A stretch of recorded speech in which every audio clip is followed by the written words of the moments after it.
धनतेरस, रूप चौदस, दीपावली, पड़वा मतलब गोवर्धन पूजन, और 5वां दिन भाई दूज, यम द्वितीया। 5 दिन तक लक्ष्मी महारानी आपके घर में रहेगी, आप उसकी आराधना करना। पहले भी कथा में कहा, माता लक्ष्मी को, नारायण को लक्ष्मी किसने दी है? भगवान शिव ने। लक्ष्मी जी तो भगवान शंकर के पास आ रही थी, क्योंकि माता ख्याति इनको दे रही थी। पर माता ख्याति से शंकर भगवान ने कहा कि भगवान विष्णु को लक्ष्मी जी दीजिए। जो लक्ष्मी भगवान विष्णु को प्राप्त हो सकती है, क्या लक्ष्मी हमारे घर में नहीं आ सकती?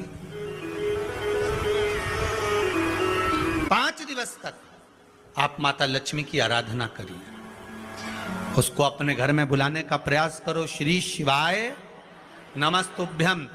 5 दिन तक आप भी शंकर का अनुमोदन करो, श्री शिवाय नमस्तुभ्यम बोलो, लक्ष्मी की आराधना करो, घर में काम करते रहो, पपड़िया बनाओ, गुजिया बनाओ, जो बनाना है बनाओ, पर उस शंकर का अनुमोदन कर कर बनाओ, और लक्ष्मी जी का अनुमोदन करते रहो, स्मरण करते रहो, जिससे माँ हमारे घर में विराजमान हो। आप लोगों से निवेदन रहेगा, सब दीपावली का पर्व बड़े धूमधाम से मनाना। दीपावली के पूजन का ज्यादा बड़ा रूप में तो हम विस्तार वर्णन नहीं करेंगे। कमाई में भगवान से प्रार्थना करना कि धन आए तो अभिमान मत आने देना,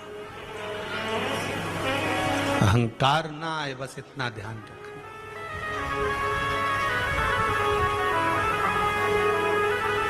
लाल चंदन का जो जल होता है, ये व्यक्ति के जीवन में जो धन कहीं रुक गया, अटक गया, नहीं दे रहा, बेलपत्री के वृक्ष के नीचे, जड़ के नीचे सिंचन करने से वो प्राप्त होता है। अथर्ववेद में छंदो ज्ञान उपनिषद में,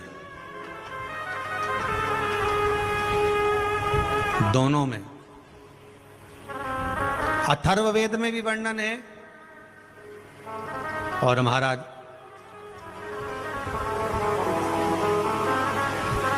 वर्णन किया गया कि पीपल के वृक्ष की जो जड़ होती है, बेलपत्री के वृक्ष की जो जड़ होती है,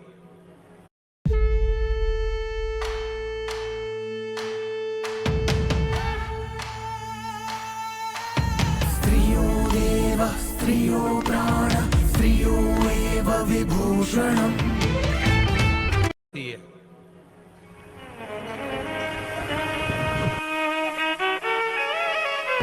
और आंवले के वृक्ष की जो जड़ होती है, इसके नीचे स्वर्ग का निवास होता है।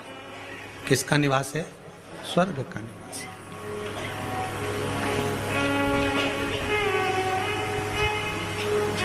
अथर्ववेद में भी कहा और छंदो उपनिषद में भी वर्णन करा।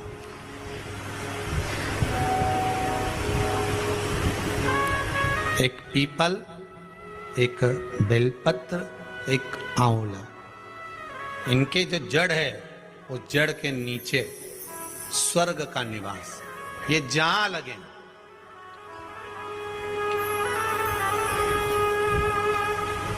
बस एक बात का ध्यान रखिए उसके लिए,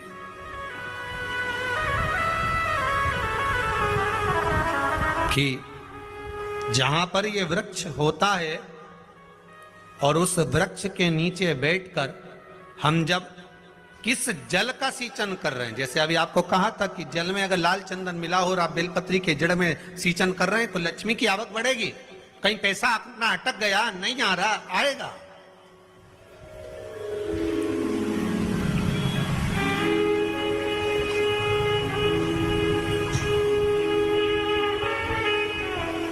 पीपल की जड़ में इत्र का जल, पीपल की जो जड़ होती है उसमें इत्र का पानी, थोड़ा सा जल, उसमें थोड़ा सा इत्र का भाग हो महाराज, और आप भगवान पीपल देव, पिपलेश्वर महादेव का स्मरण कर कर पीपल की जड़ में अगर जल चढ़ा रहे हैं और मान लो शरीर में कोई कष्ट हो गया है, शरीर में कोई रोग हो गया है, कोई मालूम पड़े ये हाथ 4 दिन से दुख रहा है, या 4 दिन से ये नस दब गई है, या ये कमर दब रही है, तो आप 2-4 दिन कर देखो। कलश के अंदर जल, जल में इत्र का थोड़ा सा भाग, पीपल की जड़ के नीचे आप उसका सींचन करिए पिपलेश्वर महादेव के नाम से। उस जल को थोड़ा सा भाग लेकर आ जाओ उसी में से जो चढ़ाया है, और उस स्थान पर जहां कष्ट है उसको लगाना प्रारंभ करिए। 2 दिन 3 दिन कर देखो। प्रैक्टिकल करने में क्या जाता है? सीवर वाला हमारा झूठ बोल रहा हो तो प्रैक्टिकल करने में क्या जाए, अपना करते रहो। जिन जिन ने प्रैक्टिकल करे उनका रिजल्ट यहां सामने है, जिन जिन ने करे। और अभी और पत्र देगा पढ़ने के लिए, हो अभी कहीं का भजन आएगा जब देख लेंगे।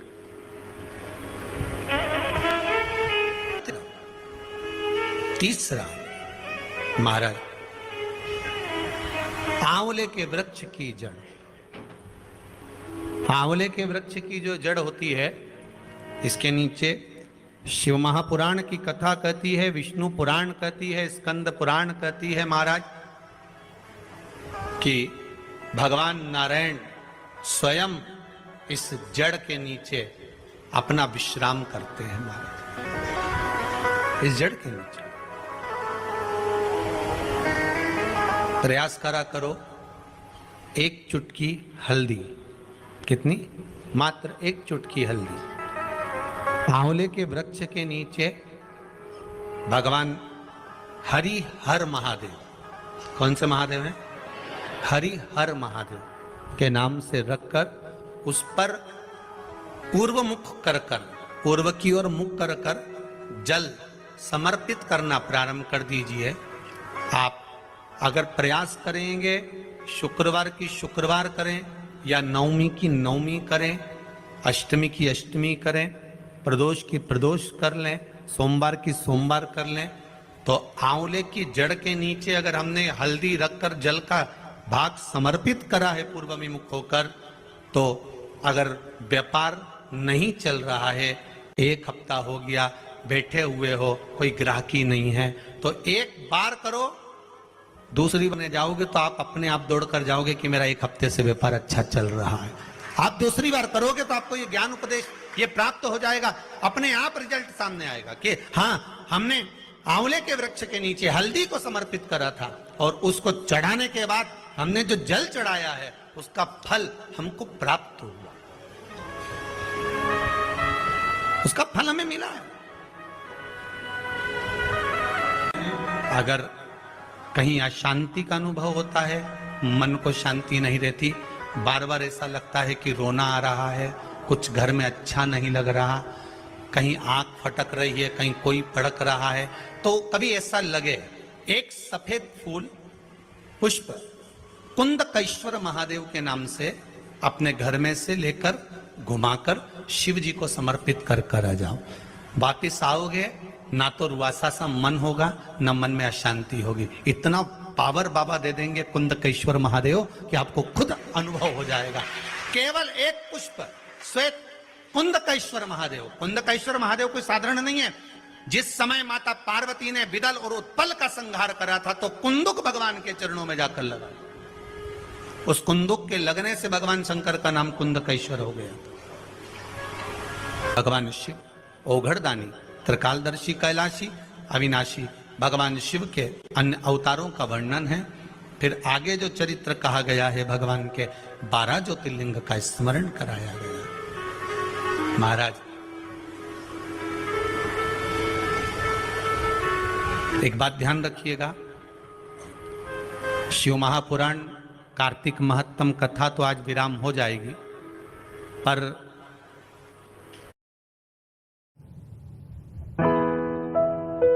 हमेशा ग्रोथ में पीछे क्यों? हर 3 में से 1 बच्चा अपने उम्र के हिसाब से ग्रोथ में पीछे रह जाता है। इसीलिए पीडियाश्योर, जो दे 50% मोर ग्रोथ इन 90 डेज। और बात ग्रोथ की हो तो don't just be sure, be PediaSure.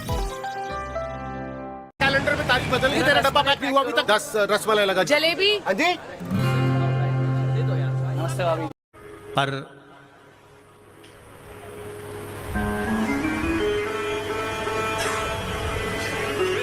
Mahalakshmi पूजन, दीपावली का अवसर आ रहा है, धनतेरस, रूप चौदस, दीपावली, पड़वा मतलब गोवर्धन पूजन, और उसका फल हमें मिलेगा। कोई भी क्रम करे, हम फिर कहेंगे, फिर निवेदन करेंगे, कुआं खोदो, एक जगह खोदो, पानी निकलेगा। कभी यहां भटक गए, कभी वहां भटक गए, थोड़े दिन यहां आ गए, थोड़े दिन कहीं दूसरी जगह चले गए, फिर तीसरी जगह चले गए, चौथी जगह चले गए, भटक रहे हैं। अब बाबा से विनती करना, अब नहीं भटकूंगी चाहे कुछ भी हो जाए। बहुत भटक ली, सारी दुनिया में जाकर घूमी आई, सबसे निवेदन कर कर आ गई, अब मेरे बस की नहीं बची, अब तो तेरा दरबार है और तेरा भजन है, इसके सिवाय कुछ नहीं करूं। श्री शिवाय नमस्तुभ्यं, श्री शिवाय नमस्तुभ्यं, श्री शिवाय नमस्तुभ्यं, श्री शिवाय नमस्तुभ्यं, इसके सिवाय कुछ नहीं करूं।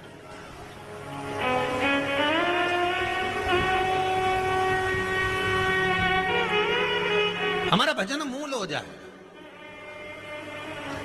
एक विदल और उत्पल दो असुर हुए। पार्वती मैया ने जो भजन करा था, स्मरण करा था, शिव मिले थे, उनकी भक्ति दृढ़ी थी। विदल और उत्पल ने एक बार माता पार्वती जी को देखकर बड़े आनंद के साथ उनकी ओर लोभित हो गए, उनकी ओर आसक्त हो गए।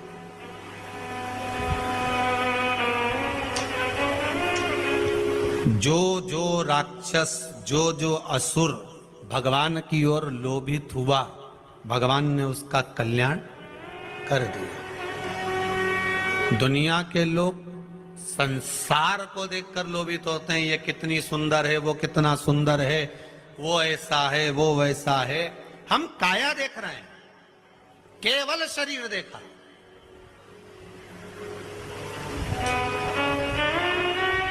आधे से ज्यादा रिश्ते तो ये काया के चक्कर में गड़बड़ हो गए। लड़का अच्छा है ऐसा, लड़की बहुत बढ़िया है, दिखने में तो कई जोरदार। अब पहले का समय, आज का समय, पहले के जमाने में सूरत नहीं देखते थे, चरण देखते थे। आज के जमाने में चरण नहीं देखते, सूरत देखते। फिर वही वाली बात आ गई, किस कलर के कपड़े पहनूं कि भगवान मुझे मिल जाए। शिव महापुराण की कथा कहती है, कपड़ा बदलने से परमात्मा नहीं मिलता, कलेजा बदलने से भगवान तुम्हारे सामने आकर खड़ा हो जाता है। कलेजा बदलना, कपड़ा बदलते बदलते तो जिंदगी निकल जाएगी, भगवान नहीं मिलेगा। पूरी जिंदगी निकल गई। क्या हुआ कपड़ा बदलने से? वो रावण ने बदला था, क्या हुआ? कपड़ा बदलने से भगवान ने।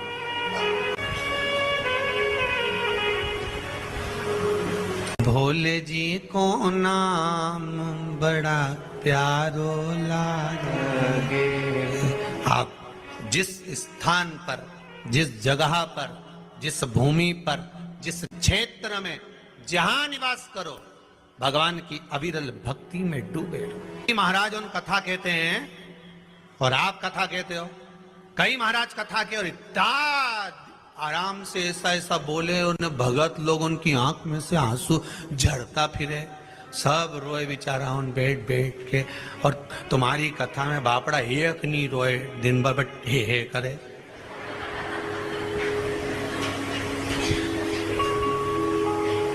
और तुम भी व्यासपीठ पे बैठ के बस हंसता रहो, ने ठिठोली करता रहो। है तुम्हारी भी आंख मांख में आंसू नहीं आए, और बाकी का महाराजन तो कथा के ने बापड़ा सब झड़ता फिरे। 25 बार मुंडा साफ कर ले, 2-4 बार